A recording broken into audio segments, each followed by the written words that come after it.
Здравейте, мили мои! Днес отиваме в Бидгош. Това е един от тези градове, които не са туристически звезди, но крият истински съкровища.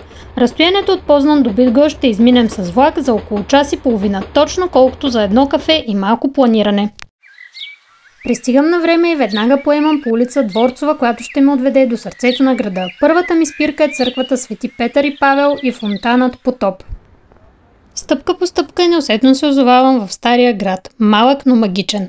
Каналите, река Бърда, старите складове превърнати в модерни заведения. Всичко тук ми шепне истории.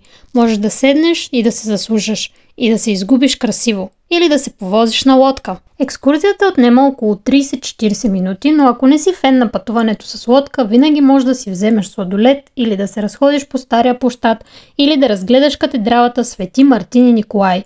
Тук се намира и единственият в света музей, посветен на сапуна и хигиената. Местните наричат Бидгош малката Венеция. Абе, определено си ме изненада. Кажете в коментар дали из вас е така. Чао!